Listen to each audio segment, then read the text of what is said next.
Solar and wind are some of the fastest growing energy sources. One problem, though, is that they are intermittent. It's not always windy and the sun sets. Seasons change, cutting daylight hours, so on. To deal with this, we need a way to store electricity for use during times of peak demand, energy storage. In this video, a simple and reliable energy storage scheme that has been used for decades and is now somewhat back in vogue. A lake up on a hill. But first, I want to remind you the Asianometry Patreon. Early access members get to see new videos first with selected references attached. It really helps a lot and is one of the best ways to support the channel. I deeply appreciate all of you, and whenever I meet any one of my patrons, I try to buy them a coffee. Thank you, and on with the show. Pumped storage, sometimes also called pumped hydroelectricity storage, or just pumped hydro storage, or whatever you want to call it, is brilliant in its simplicity. The pumped hydroelectric storage facility is connected to an upper and lower reservoir. The upper reservoir tends to be larger since that is where the energy is stored. During off-peak hours, more power is being generated than being used, so the facility uses that extra power to pump water up into the upper reservoir. Then during peak hours, the upper reservoir releases water down through a turbine into the lower reservoir to generate power. The core goal is time shifting. We turn cheaper off-peak energy into expensive on-peak energy, and the installation can actually buy low and sell high. Pumped hydro storage systems can store a lot of energy. That amount stored can be measured by looking at the upper reservoir's total storage volume and its height in relation to the lower reservoir.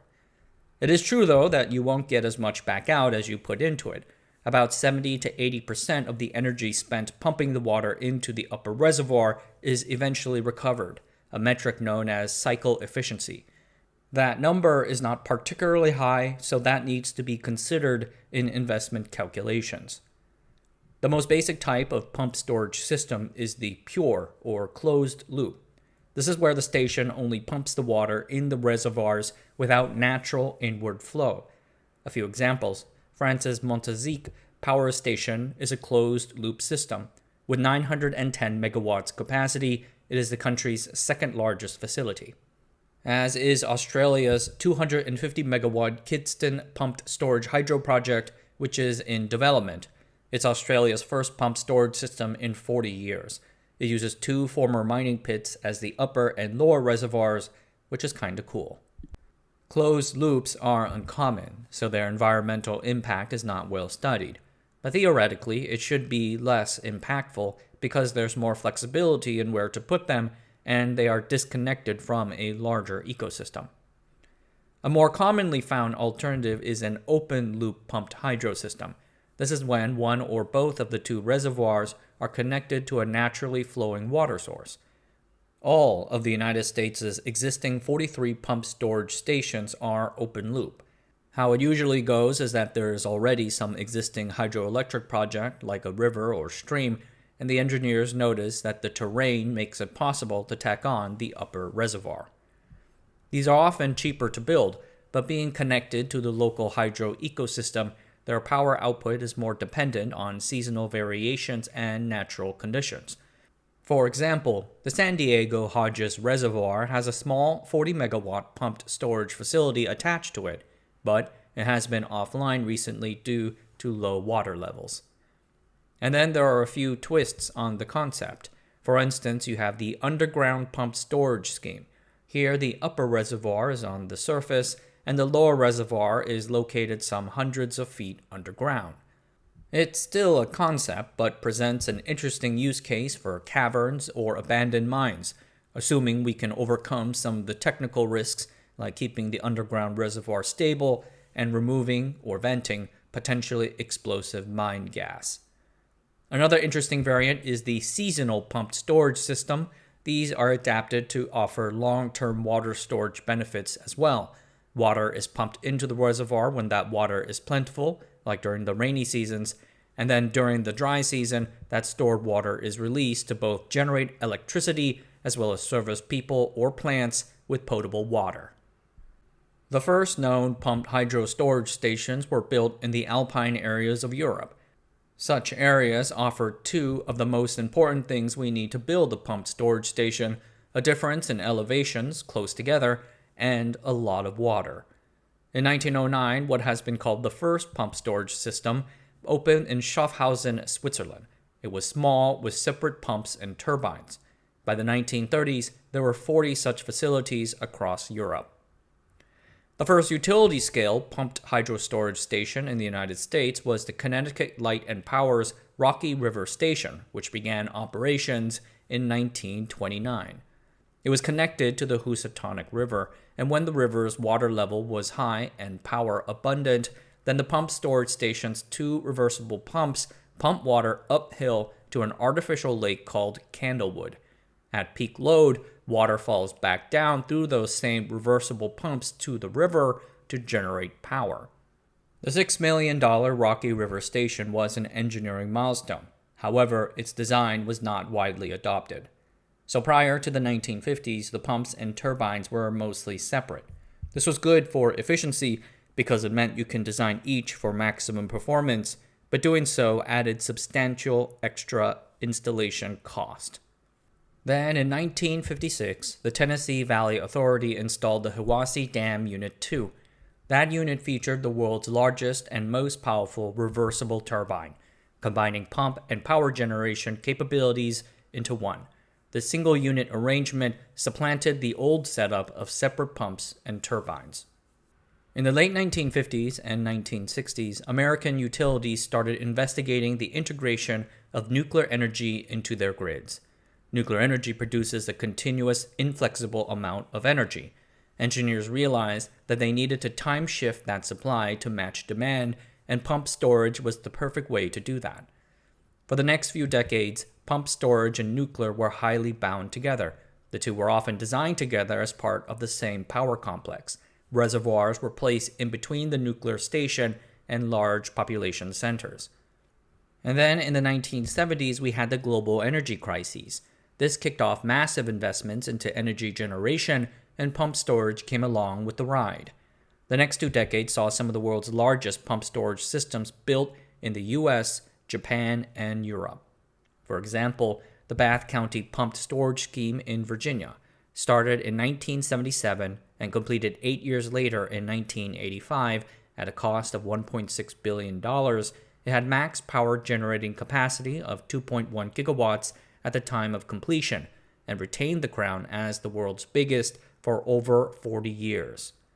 Japan, with their mountainous terrain, plentiful water, and own nuclear energy push, built a lot of these after having basically none before the 1970s. Some of these are quite large, like the Okuta Toragi Pumped Storage Power Station, one of the largest in the world. Europe built 80% of their existing pump storage systems between the 1960s and 1990s as well. These include some of their largest existing facilities, like France's Grand Maison Dam and the Markerbach plant in Germany.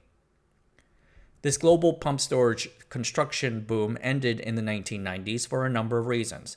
One major reason was the decline of nuclear energy itself. When the nuclear build-out stopped in the US and Europe due to regulation, overexpansion, and high-profile negative incidents, so did pump storage. And like nuclear, pump storage had environmental and location issues. You need a very specific location, ideal for 2 reservoirs, horizontally close to one another, but vertically separated by at least a few hundred meters. Oh, and water. Many surface facilities require the construction of a dam, often in scenic areas. That can be quite disruptive to the local environment, ecosystem, and community. They certainly aroused a great deal of opposition. Beyond that, many of the best sites ended up being built out, and the remaining sites weren't great. That's a bit of what happened in Japan.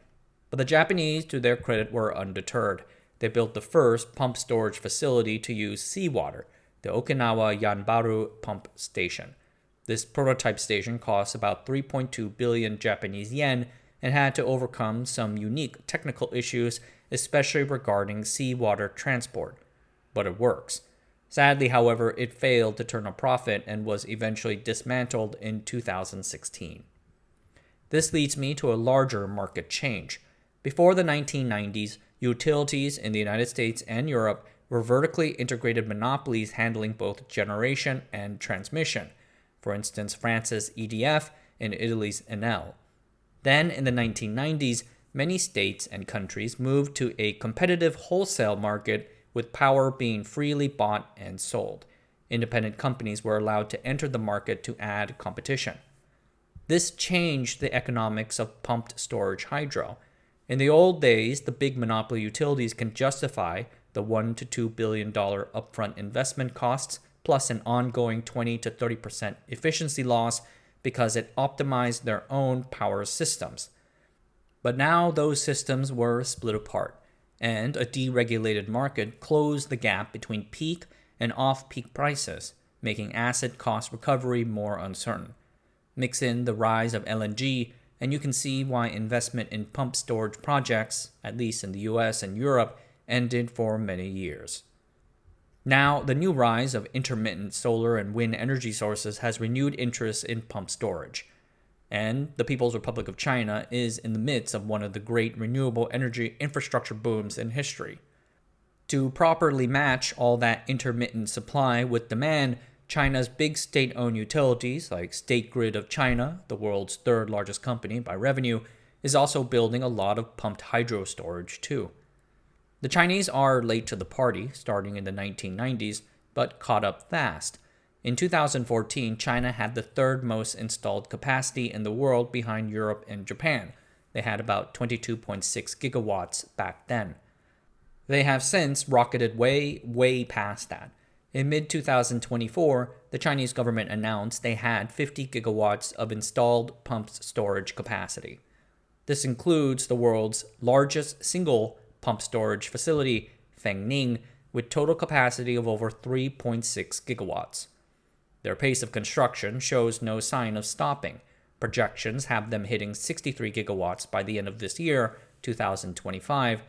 Their long-term goal, per a 2021 planning document put out by their National Energy Administration, is to have 305 gigawatts of capacity by 2035. Compared to that madness, pump storage capacity growth in the rest of the world has been rather anemic. In Japan, new projects are still ongoing, including units 3 to 6 of the Kanagawa hydropower plant, and upon completion it would be the third biggest pump storage facility in the world.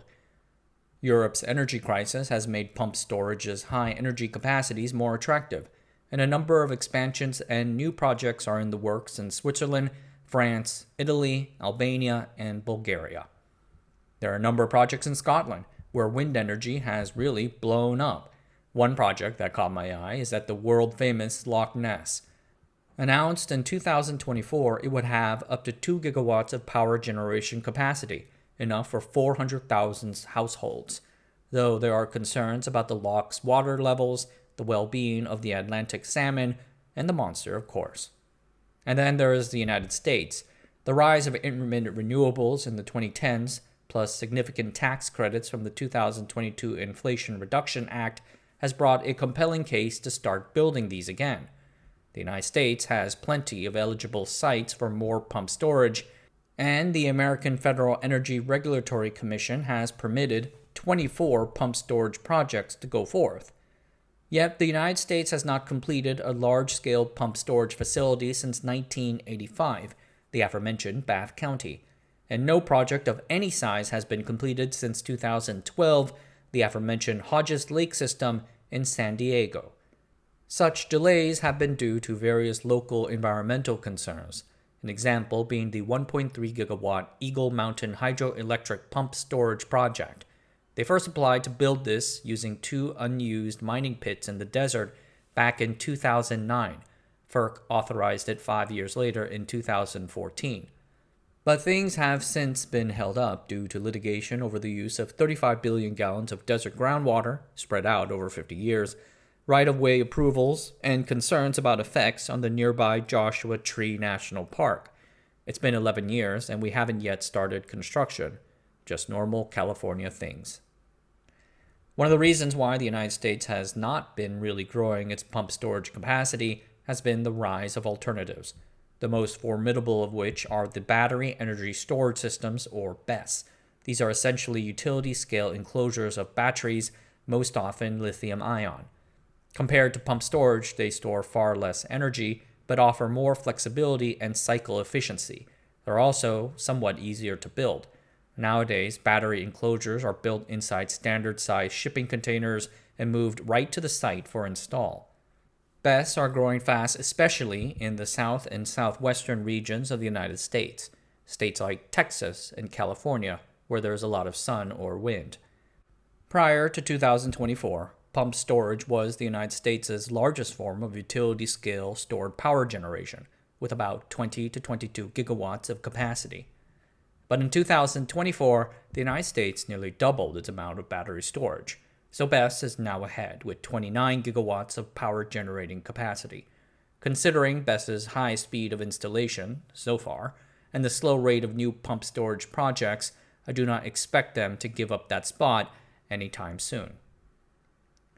Before we conclude, I want to thank Dr. Julian Hunt of the King Abdullah University of Science and Technology for introducing me to the world of pump storage hydro systems and taking the time to speak with me on them. Now, does the rise of BESS mean that we relegate the pump storage plant to the dustbin? Maybe not. Pump storage systems can still provide power for longer periods of time than BESS can, like overnight. They can occupy the large capacity niche, while BESS handles situations where a fast ramp-up is necessary. And BESS have their own issues relating to technology complexity, supply chain concerns, and fire risks. We shall see if pump storage's economics and use cases can help them overcome the substantial local challenges of doing more hydroelectric projects in the US and most of the rest of the world. I hope it does. Alright everyone, that's it for tonight. Thanks for watching. Subscribe to the channel, sign up for the newsletter, and I'll see you guys next time.